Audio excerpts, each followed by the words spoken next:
We might make a start so we can get to Bryan. I'm just trying to work out the door. Okay, great. So welcome everyone to the Human Rights Commission and today's talk with Bryan Samuels. Before we begin, I'd like to acknowledge that this event's taking place in the land of the Gadigal people of the Eora Nation, and I'd like to pay my respects to elders past and present and any other Aboriginal people present in the room today. Can I say a special thank you to Annette Michaud and Robin Milden for steering Bryan my way. He's been apparently really generous with his time while he's been in Australia, and it's his first time in Australia, and he's been talking. And so I think we're really, really lucky to have someone of his calibre to be able to speak to us today. I understand that Bryan's visit is being hosted by the Parenting Research Centre and AEST as part of the just concluded second biennial implementation conference. So, and this is looking at best practice in system reinvention and policy implementation in human services. And I understand that Bryan's expertise in child wellbeing and welfare reforms has proven to be a very, very big draw card at that conference. Just to introduce myself to those who don't know you, I'm Megan Mitchell, and I have the privilege of being Australia's first National Children's Commissioner. And one of my functions is to advocate for the rights and interests of children and to highlight where children are missing out and where we can do better. And obviously the work that Bryan's been doing, forms part of that thinking. So it was with great pleasure that I will now introduce Bryan formally. He's going to talk to us today about how public policies and programs can be delivered and measured such that they drive substantive, sustained and positive outcomes for vulnerable children and families. And from my perspective as Children's Commissioner, this is also about meeting our international obligations to uphold children's basic human rights and to actually hold us all to be accountable for that. Mr. Samuels is currently the Executive Director of Chapin Hall, one of the USA's leading research and policy centres, focused on improving the well-being of children and youth, families and their communities. Before joining this agency, Bryan was appointed by President Barack Obama as Commissioner of the Administration on Children, Youth and Families, making him from 2010 to 2013 the highest ranking federal child welfare policymaker in the country. And in this role, he administered federal programs addressing child abuse and neglect, runaway and homeless youth, domestic violence and teen pregnancy. And as Commissioner, Mr. Samuels also emphasised the importance of child wellbeing and the use of data-driven approaches to improve the welfare of vulnerable children and young people. Bryan has had over 20 years of experience in child welfare, including having served as the Chief of Staff of Chicago Public Schools under Arne Duncan and as Director of the Illinois Department of Children and Family Services. He was also a lecturer at the University of Chicago School of Social Service Administration from 1997 to 2003. He has a bachelor degree in economics and a master's from the University of Chicago Harris School of Public Policy. So without further ado, I welcome Bryan to the Commission.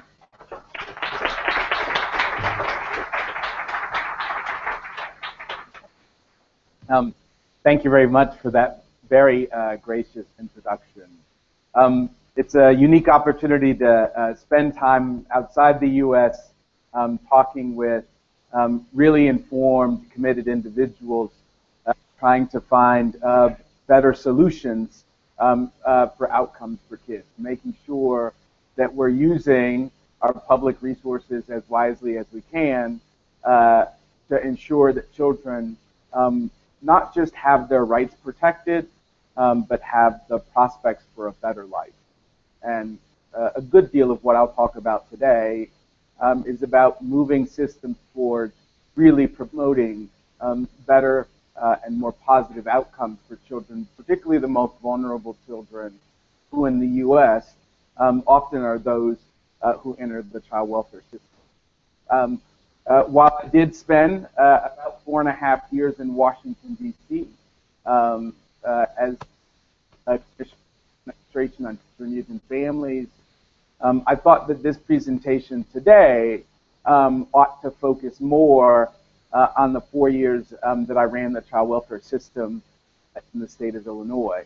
The U.S. is not dissimilar from Australia in that child welfare, while the federal government plays a role in it, the child welfare systems in the U.S. are predominantly the responsibility of state and county government. That is certainly the truth in Illinois. And so while some of what the federal government does shapes the work that we do at the state level, there is a good deal of discretion in how we go about implementing federal laws and policies. And so I'll talk a good deal about them.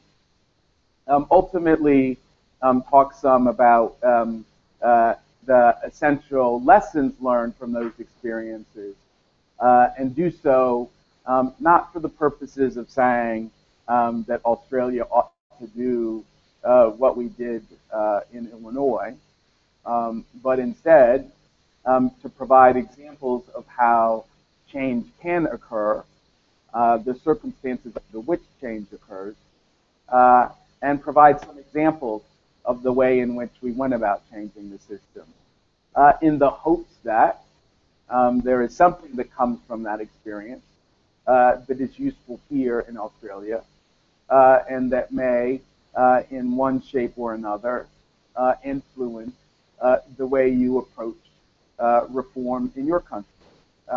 Again, at the end of the day, our goals are the same, which is to produce better outcomes for vulnerable children, and I will provide my experience as one example, recognizing that there are many other examples of this work. I'd like to keep this fairly informal, so I'm going to go through about half of my presentation just to get you warmed up to the material. But certainly we'll pause and answer questions if folks have them. If there are no questions, I will go through till the end of the presentation. And then we'll use the last bit of time that we have available for people to ask questions. So in the U.S., understanding the role of the Child Welfare Director in Illinois, which I was between 2003 and 2007, it is impossible to understand the U.S. system if you don't appreciate the changes that occurred at the federal level in 1997. Some of you may be aware that in the late 80s and through most of the 90s, the child welfare system in the U.S. grew dramatically. So we went from fewer than 300,000 children in out-of-home care to almost 600,000 children in out-of-home care. That was largely driven by an increasing concern about the crack cocaine epidemic, that children being exposed in utero to crack cocaine would create real damage and lifelong damage. There was a real fear that those parents had gone beyond what was reasonable for any parent to do, and therefore their actions represented evidence that they ought not to be parents. And so you see dramatic removals from people who give birth and have their children exposed to crack cocaine. There was also a larger concern, particularly in the 90s, that teenagers were becoming out of control, and that teenagers represented a significant threat to the well-being of the country. And the sense was that teenagers were growing out of control because their parents weren't good parents. And so when and where you found children out of control, one might assume that they didn't have good parents. And so there was much more aggressive movement towards removing adolescents from their homes out of a fear that if the parenting wasn't corrected, the society would have a difficult time in the future. And it was really those two things that drove the size of the child welfare population.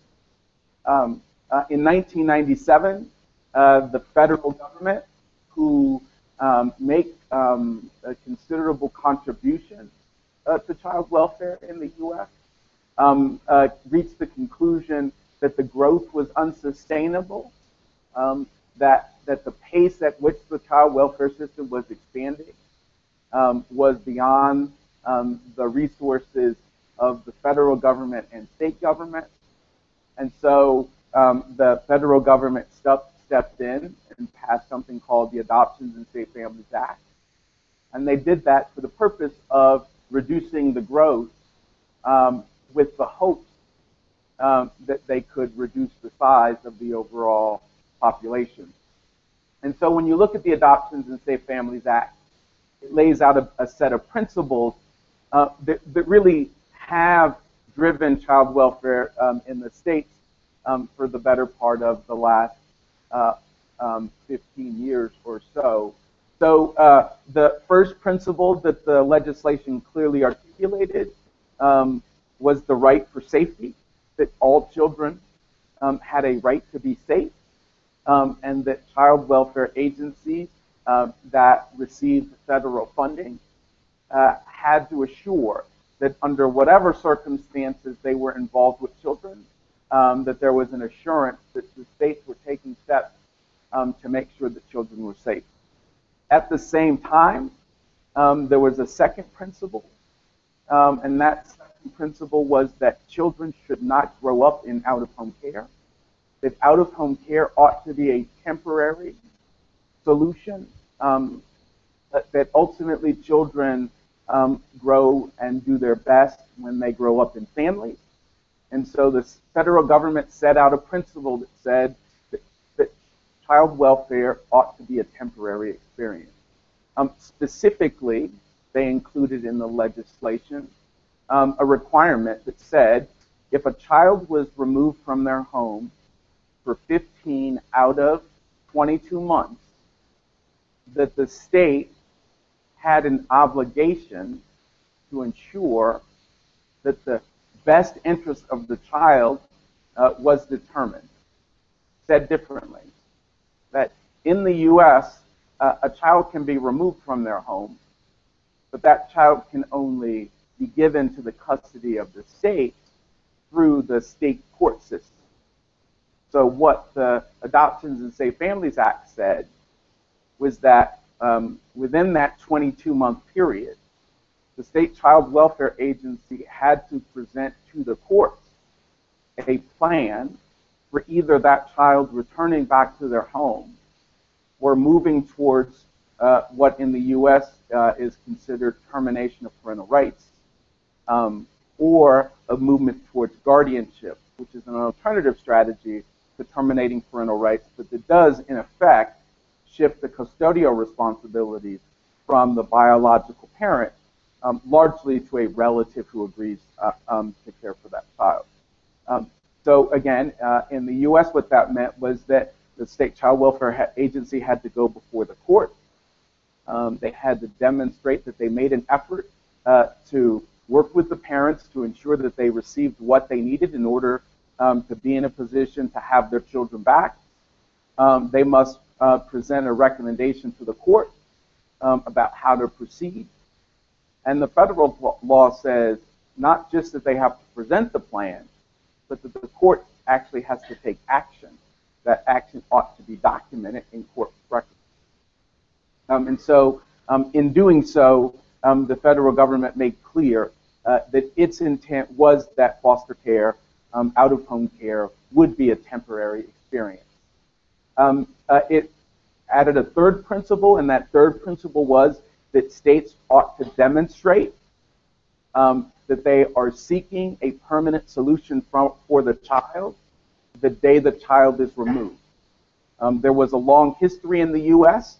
of children being removed from their homes without any plan for how they would get those children back home, or without a clear plan for how to move towards having other family members take children into their custody and take responsibility for them.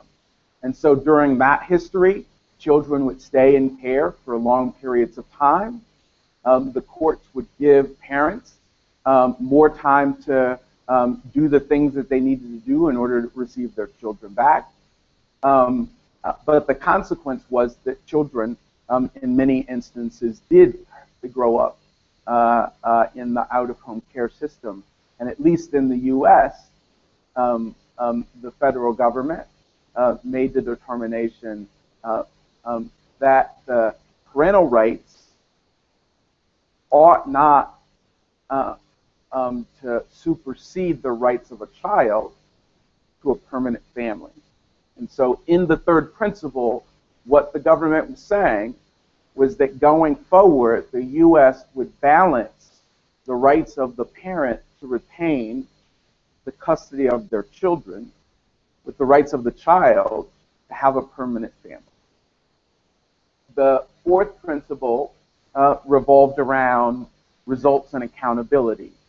Under the law, states were required on a regular basis to provide the kind of administrative data to the federal government that would allow the federal government to see that the state were taking the actions that were required of it under the federal law. And the fifth principle really revolved around the basic premise that the three goals of the out-of-home care system ought to be safety, permanency, and well-being. That children ought to be safe, whether in their homes or in out-of-home care. That children ought to have permanent solutions to the problems that face them. And that child welfare ought to, given the damage and impact that abuse and neglect afflicts on children, that child welfare had an obligation to make sure that children were actually better off for having been served by the out-of-home care system, and certainly no worse off having been served by the child welfare system. And as a result of that, what you see here is a pretty substantial reduction in the number of children in the out-of-home care system in the states. You see an almost 30% reduction in the population over that period of time. Now, I took over the child welfare system in Illinois in 2003. But as you can see here, prior to 1997, the state of Illinois experienced significant growth in its population. So in 1990, there were fewer than 21,000 children in out-of-home care in Illinois. And by 1997, when the Adoptions and Safe Families Act was passed, Illinois was up to 51,000 children in out-of-home care. So significant growth in the overall population, with no end in sight. You know, if you're standing at the front of the child welfare system in 1997, you don't have any evidence that anything's going to happen, but the number's going to continue to climb.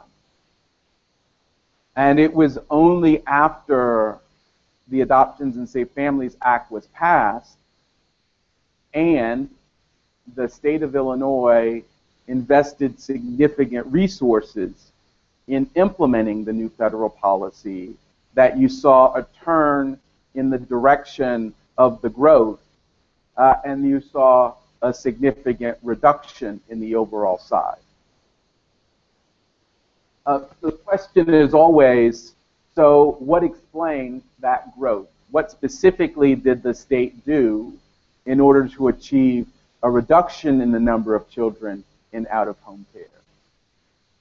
And while there is a lot more detail than will be covered on this slide, you basically can point to three very specific policy focus that produced the reduction. The first was the use of performance-based contracting with NGOs. So not dissimilar from this state, the state of Illinois used NGOs to provide case management and oversight of children. Historically, that relationship with NGOs had been on a fee-for-service basis, meaning that the state placed a child with an NGO. That NGO was paid a per daily rate for as long as they were caring for the child. Under performance-based contracting, however, the Adoptions and Safe Families Act requirements were integrated into the contracting relationship between the state and the NGO.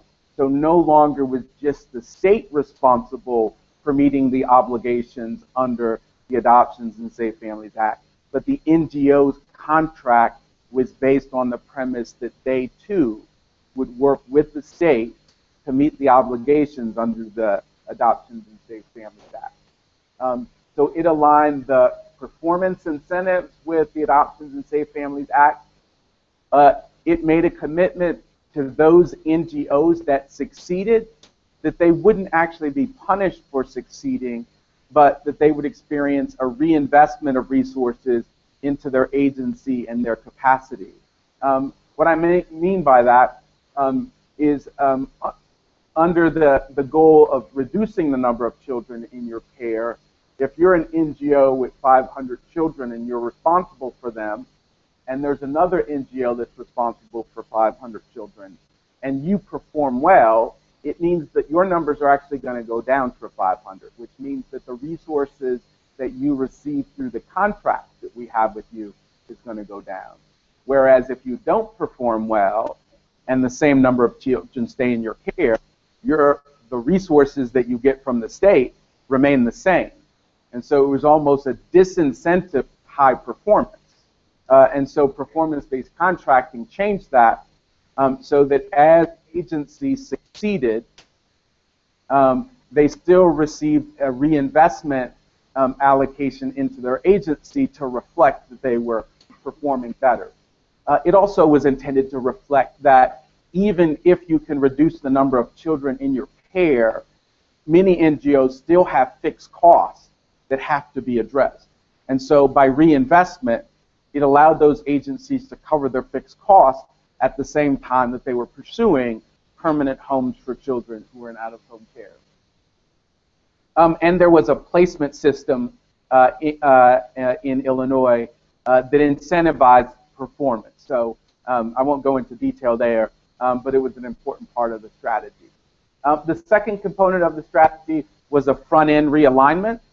And in that instance, what I mean is that rather than have a vague list of standards by which the state would use to make a decision about whether a child should be removed or not, the state actually, in state statute, codified the specific terms under which a child could and could not be removed from their parents.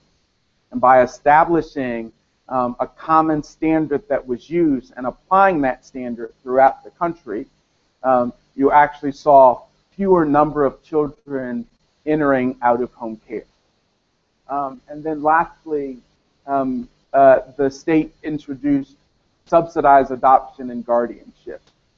Under subsidized adoption and guardianship, if you were a family that was willing to commit to the long-term care of a child, if you were willing to adopt, or if you were willing to take the child under guardianship, the state was saying to you that they would not walk away from the support that you need. Often children who have been abused and neglected have physical health problems and mental health problems that extend long into their life.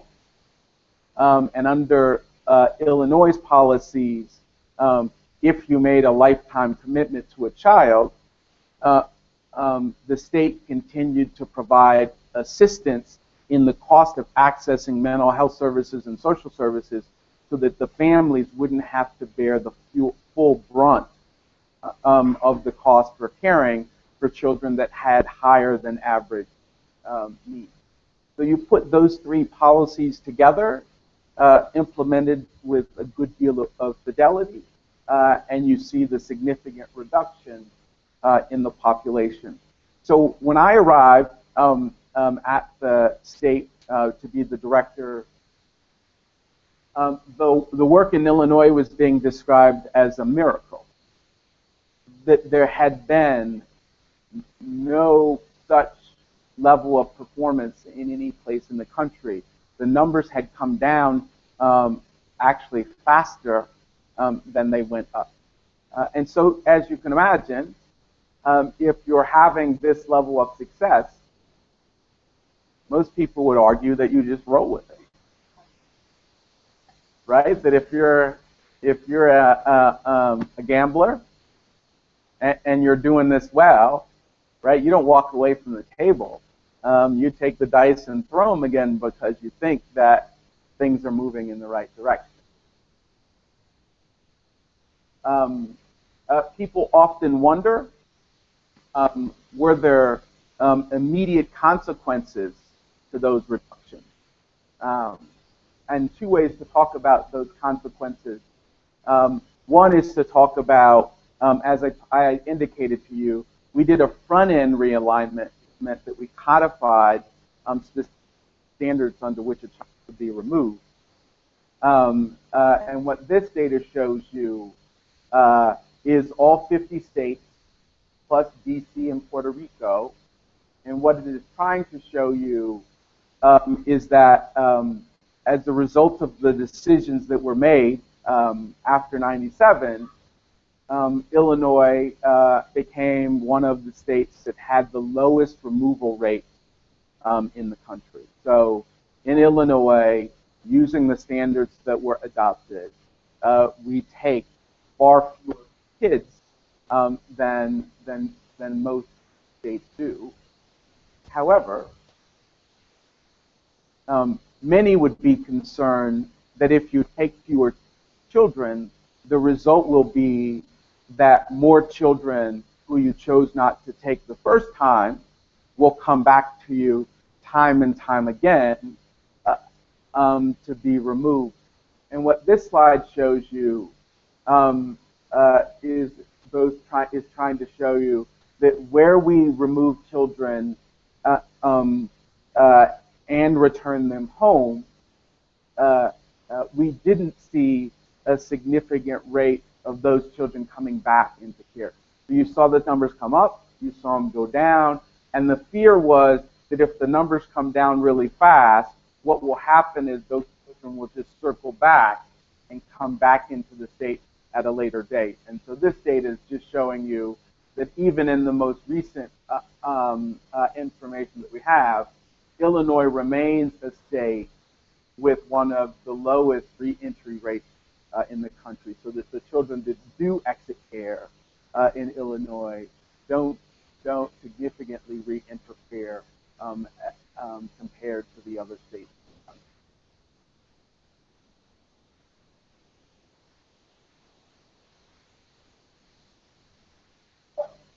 So when I arrived at the state in 2003, there was an expectation by everybody in the field that we would continue to do what we were doing. The challenge with that is that only makes sense if you don't actually look at how the children are doing. Because I've given you a good sampling of data, and none of that data is about how kids are doing.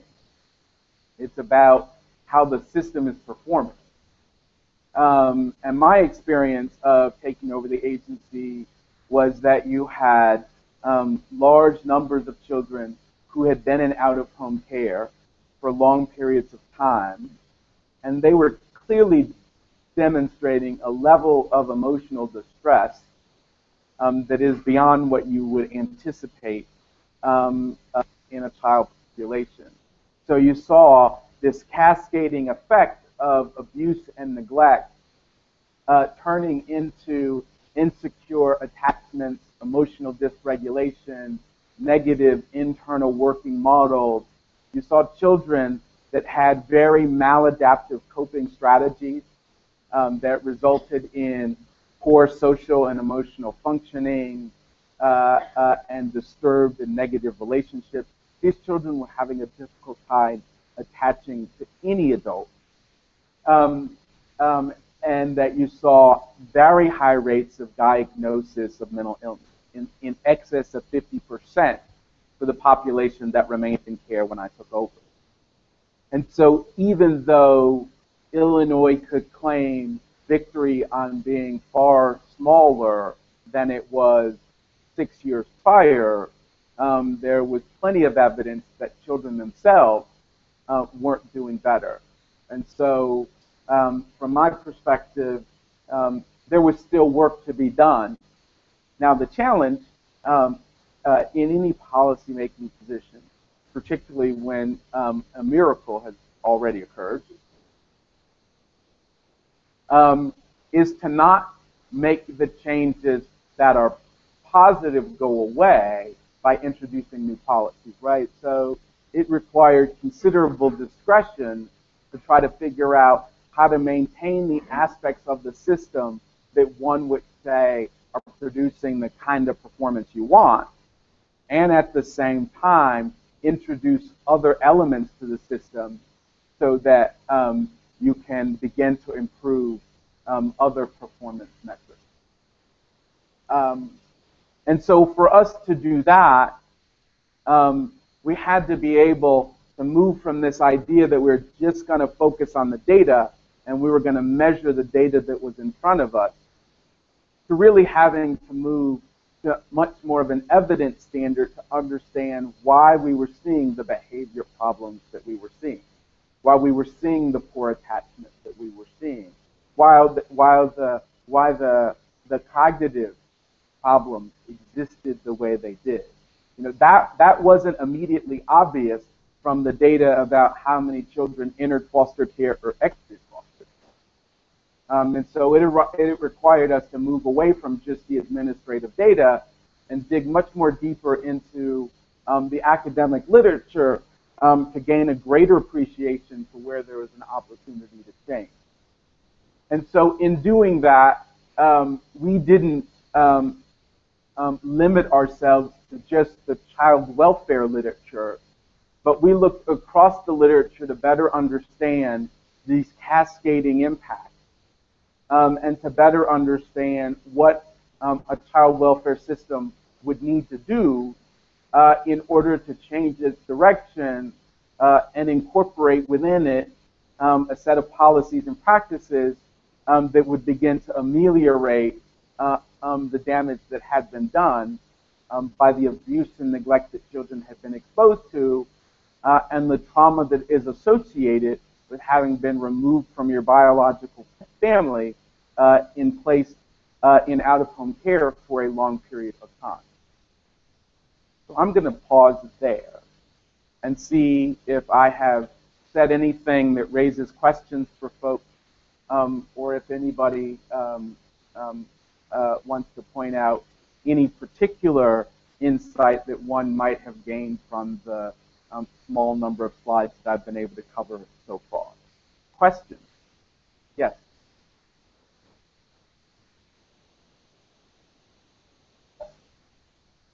Hi, I'm just wondering if you can tell us what the NGOs actually did to become high achieving. Like, what strategies did they use that they hadn't used before they found to be successful? Sure. And how did that impact on the children? Sure. In almost every one of the NGOs, they had to redesign their case management process, and that process, in large part, had to be built on the premise that their primary responsibility was to keep children in care for as short a period as possible.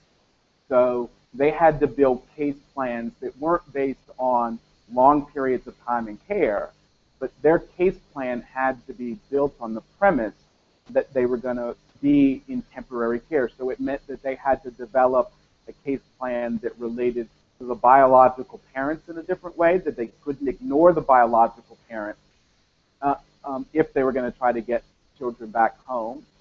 The NGOs also had to put in place a data system that allowed them to know the time period under which the children had entered their care so that they could monitor their progression over time.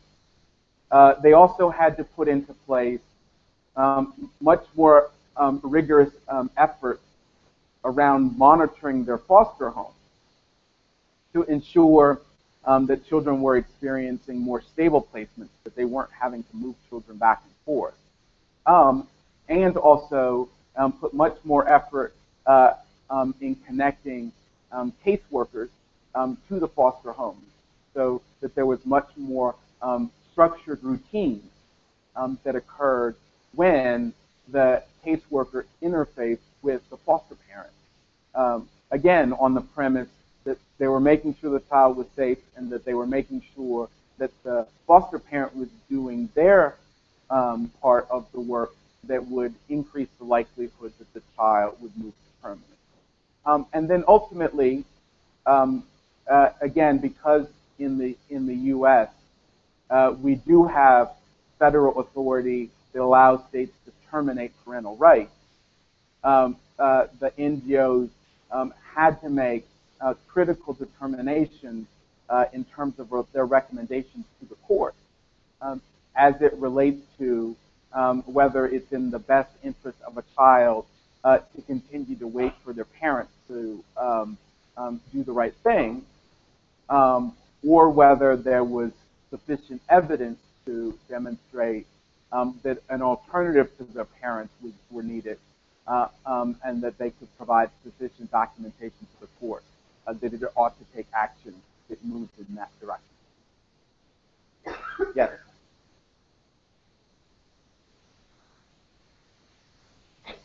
I was just wondering, it all sounds incredibly expensive. So from 1997 to 2003, did Illinois get a huge influx of funds?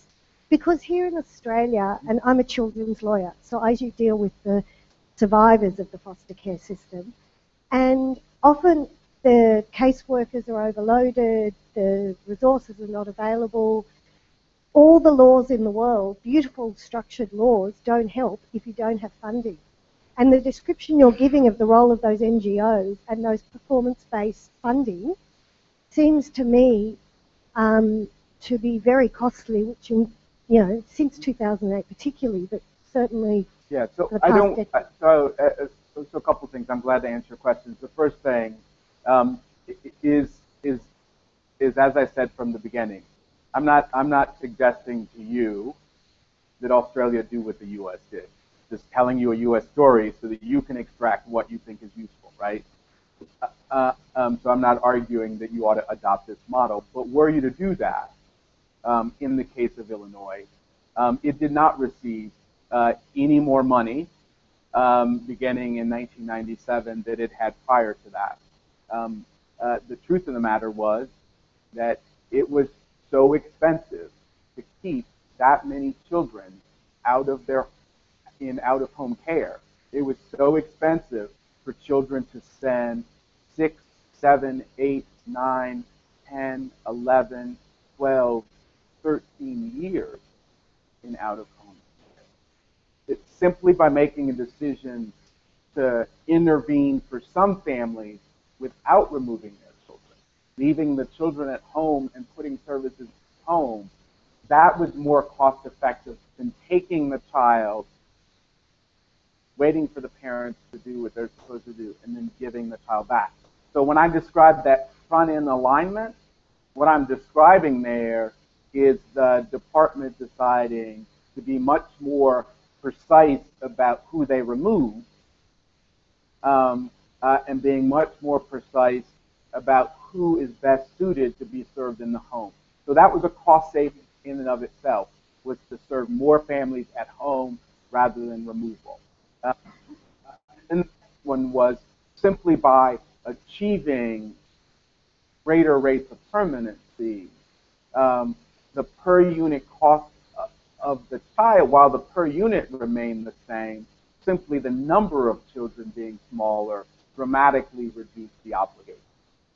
And so performance-based contracting was essentially focused on if you could accelerate the rate at which a child got to permanency, you could reduce the cost. So almost from the beginning of '97, the state experienced savings, not reduction, in terms, not increases in cost. Again, but that said, the only way Illinois was able to pull that off was in part to have the commitment to reinvest, so that the good performing NGOs weren't actually punished because they were successful at getting children to permanency. And so that required the cooperation of the legislature, right? So the legislature had to say, you know what, you're right. We ought not to have a disincentive for agencies performing well. And so within each of the annual budgets, there was an allowance that allowed that reinvestment to occur. Now that reinvestment occurring never exceeded what the prior year's cost was.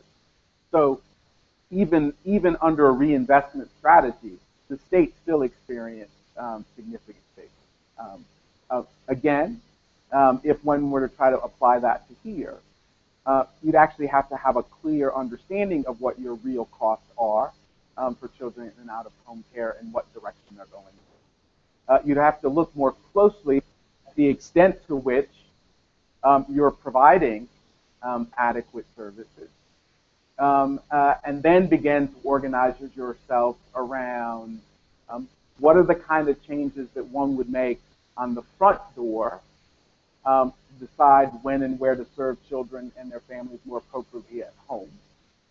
Again, if you take the child that has the same kind of needs, but it can be met in the home, the cost of actually paying the foster parent for the care goes away, and you're only paying for the service. And so, I mean, those are the kinds of calculations that would be important for you to make here, for you to decide that that was a strategy that was worth exploring. But fundamentally, the answer to your question is there wasn't more money, but the structure of the performance was such that as soon as that improvement began to create momentum, you actually saw the overall obligation decline, and you saw that almost immediately. So by 1998, a year after the policy was implemented, you began to saw savings at the state level. Again, because children were staying for such a long time in out-of-home care. Yes. Yes.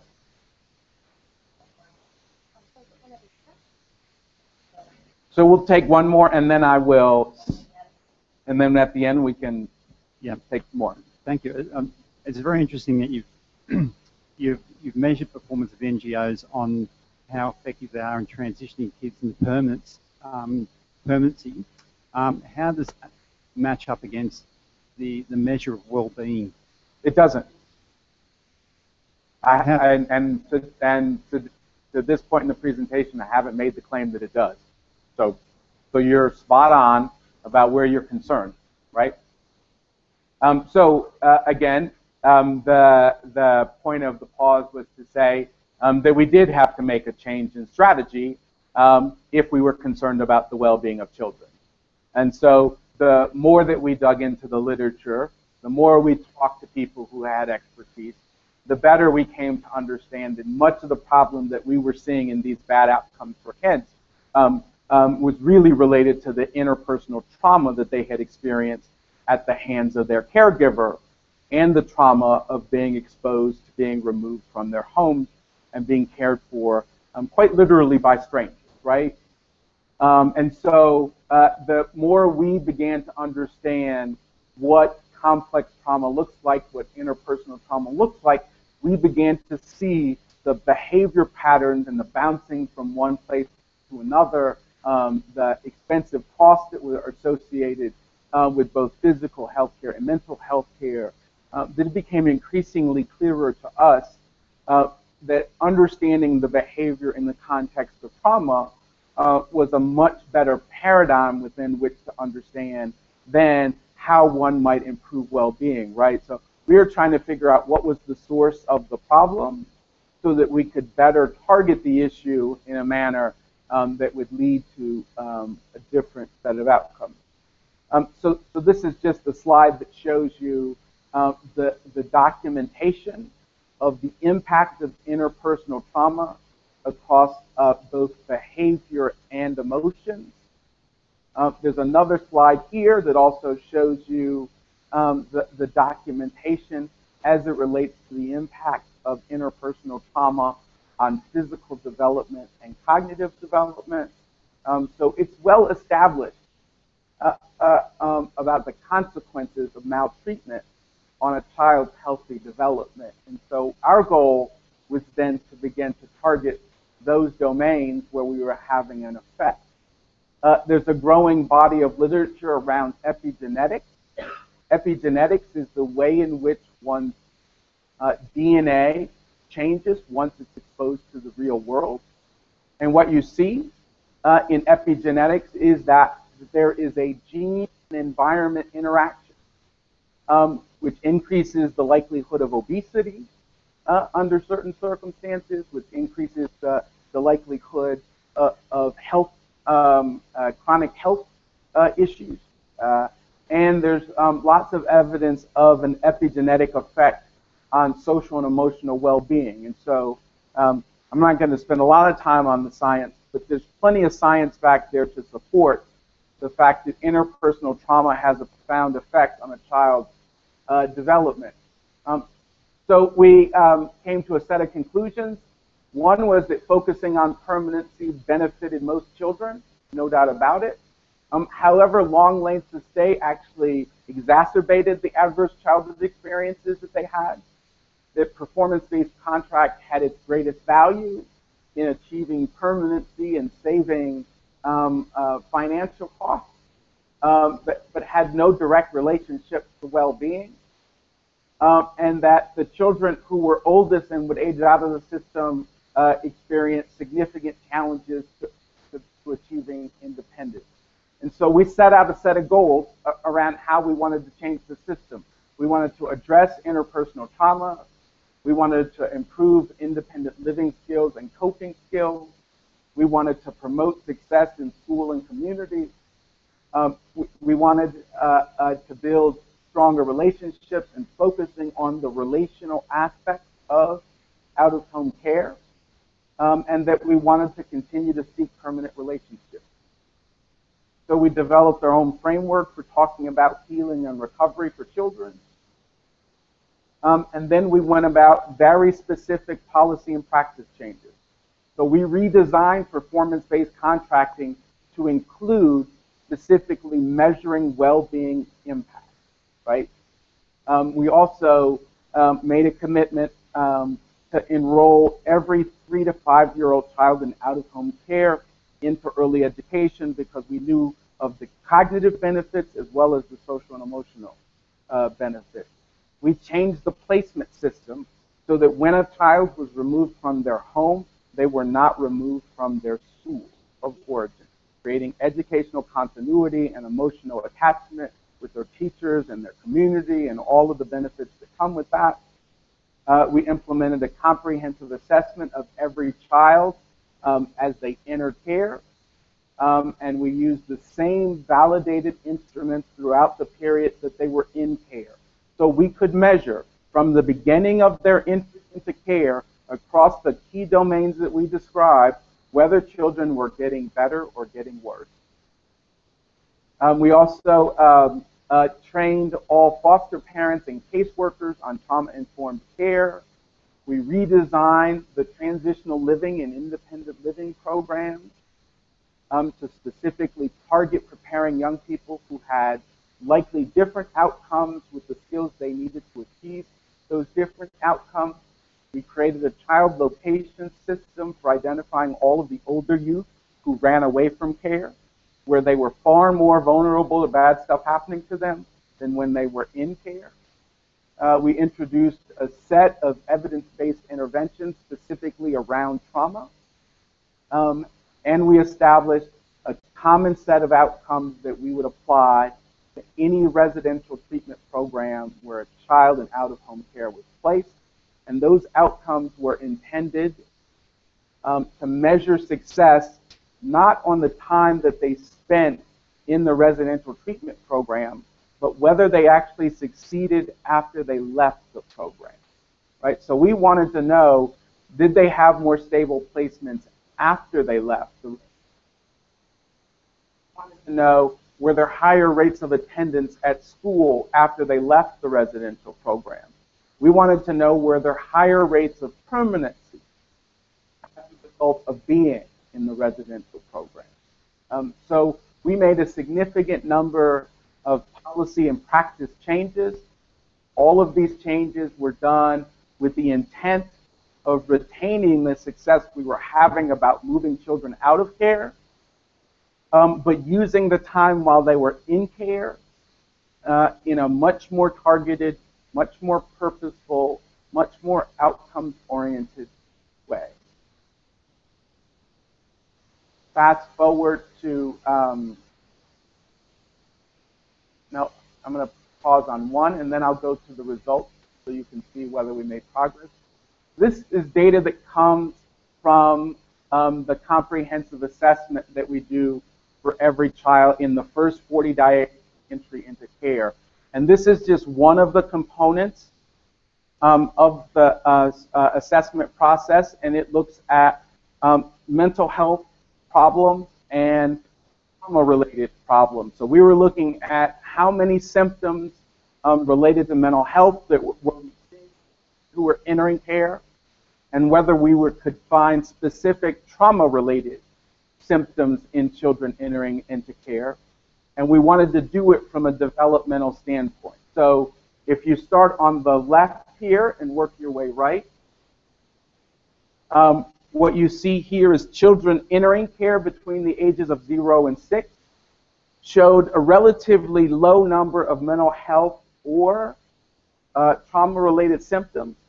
But you could see about 12% of them showed trauma-only symptoms, about 7% showed mental health-only symptoms, and about 13% showed both mental health and trauma symptoms. When you got to the 7 to 12-year-olds, as they entered care, far fewer of them had no symptoms. Twice as many had trauma symptoms, twice as many had mental health symptoms, and 3 times as many had both mental health and trauma symptoms. For the 13 to 16-year-olds that were entering our care, half as many of them had no symptoms as the earlier age group. Some of them, less than 7%, had just trauma. About 22% of them had just mental health. But over 50% of them had both trauma and mental health symptoms at the time that they are entering out-of-home care. And for the 17-year-olds, only about 16% of them showed no symptoms, 6% showed trauma symptoms, 16% showed mental health symptoms, and over 60% of them showed both trauma-related symptoms and mental health symptoms. For me,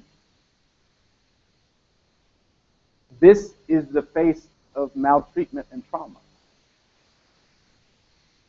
And this is what it looks like over time. And you can't have a conversation about positive outcomes or well-being without dealing with the complex profiles that children in out-of-home care bring with them. And so fundamentally, we were organizing our efforts around trying to influence the symptomatology that is represented on this slide as a system. And the goal was to do it as soon as possible so that we wouldn't have to weigh the choice of keeping the child in longer versus trying to make the child better.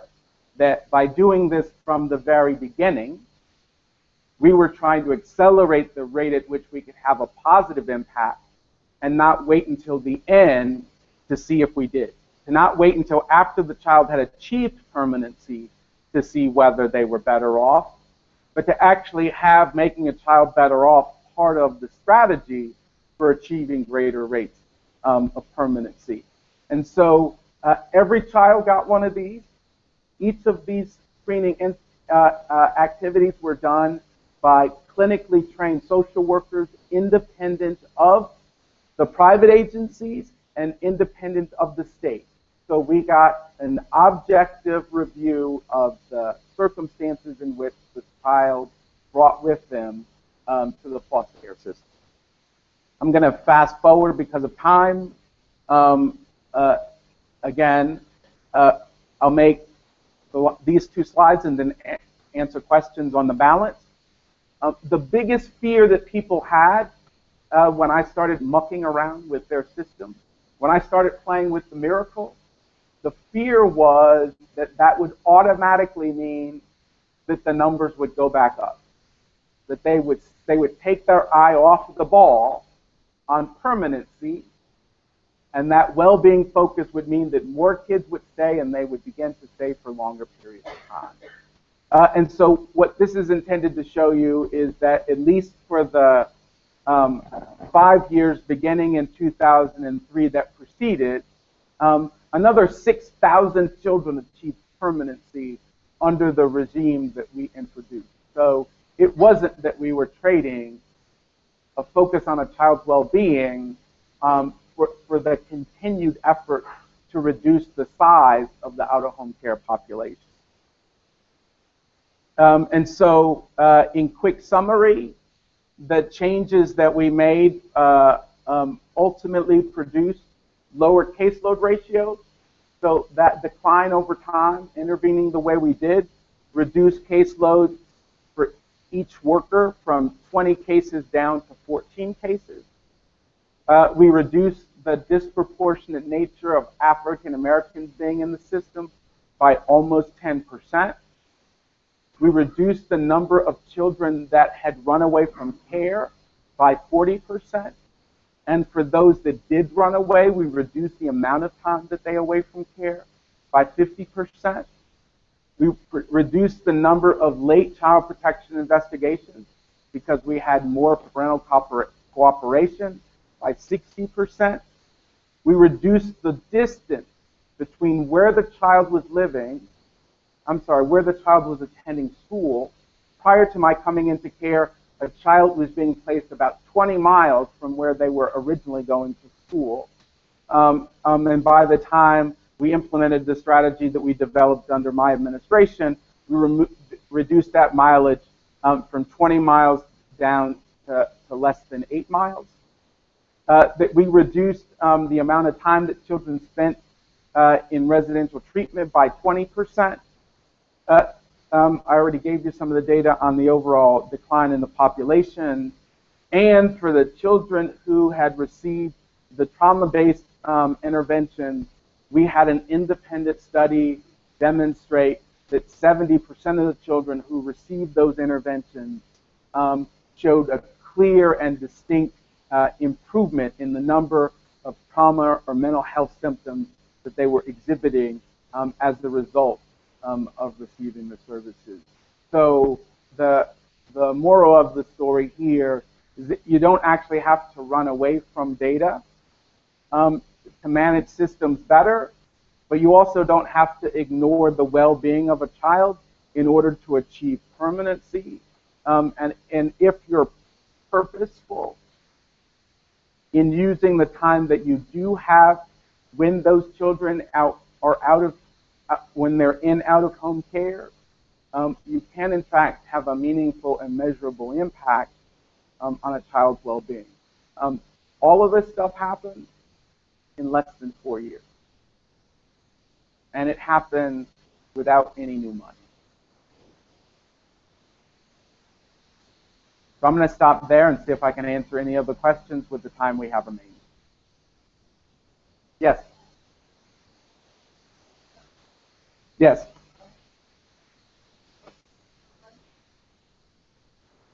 One is, what kind of children who are traumatized and have mental problems economically, what percentage they are better off or worse off? Sure. When we analyzed the data, what we found was that the majority of children in out-of-home care were experiencing mental health or trauma-related symptoms, and that there was no meaningful distinction in terms of race.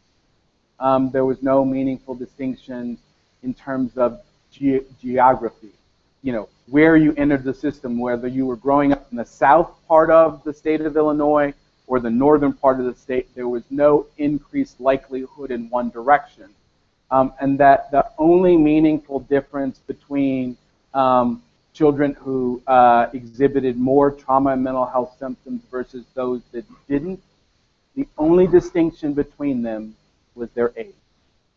The older the child was, sure. So we know a lot. We don't know much about the economic differences here, other than to say that at least for the parents of the children who showed trauma and mental health symptoms, there was no economic difference there. Say it a different way, that well-off people abuse and neglect their children at the same rates in the U.S. As do poor people, right? And the evidence is that maltreatment for middle and upper income children has the same effect as maltreatment for low income children.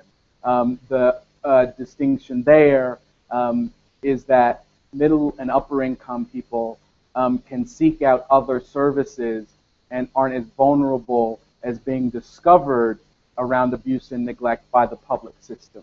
So when they abuse and neglect, they use the financial resources of their family to protect others from knowing that they are abusing and neglecting. But at least in the U.S., there is no evidence that poor people beat their kids any more than rich people do. There's only a distinction between the rate at which that maltreatment is detected by the public agency. So again, that's not an argument to demonize one income group over another. It's actually just to lay it plain that abuse and neglect happens across all family types. It's simply the difference is that, at least in the U.S., the public systems of monitoring maltreatment are more likely to pick up poor people than they are to pick up middle income or upper income families. Hi. As we're moving to a system where there'll be greater focus on adoption and guardianship, could you elaborate a bit on what subsidized adoption and guardianship looks like? Sure. So essentially the way it works in the state of Illinois is that when we make a placement to foster parents or to relatives, they understand that our intent and our obligation is to get the child to permanency. And so they also understand that if return home is not an option, that we will ultimately ask them to become the parent. So at least in the U.S., and particularly in Illinois, foster parents and relatives aren't confused about what their role is. We're seeking a permanent family, and that permanent family, that process starts with the placement. And so when you saw the dramatic reduction of children in Illinois, 80% of that 28,500 child reduction, 80% of that was the result of adoption and guardianship? Sure. So the continuing support is based on the service history of the child, right? And so in the U.S., part of the way we subsidize the overall child welfare cost is that all children who are removed from their families are automatically eligible for Medicaid. So they get behavioral health and physical health services simply because they enter out of home care. So part of the subsidy for adoption and guardianship is continued eligibility for Medicaid for that child. So the same level of subsidy related to Medicaid continues through the age of 18. And if there is a documented history of service provision that is in excess of Medicaid, that specific documentation is used as a basis to make a determination about whether going forward those costs are likely to continue. And if they are, what is an appropriate balance of the cost between the parent and the agency. So the agency doesn't take full responsibility for those other costs, but they certainly consider those other costs as part of a final arrangement.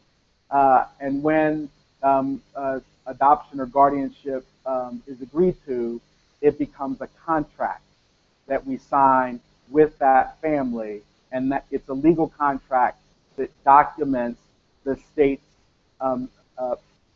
fiscal obligation to that child and that family through the age of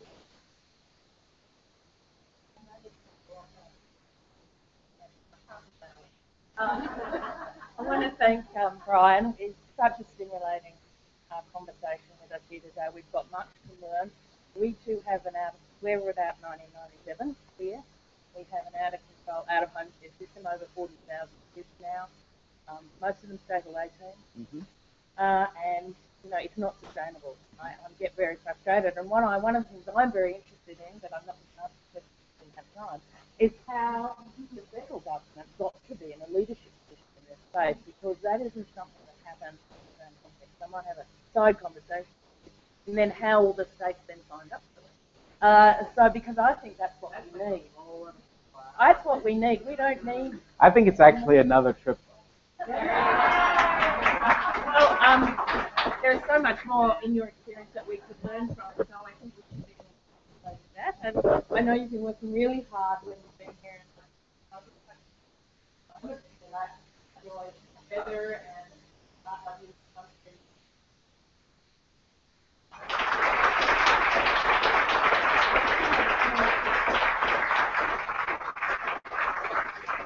have a small giveaway. And now that I'm no longer a federal official, I can actually accept it. Thank you all.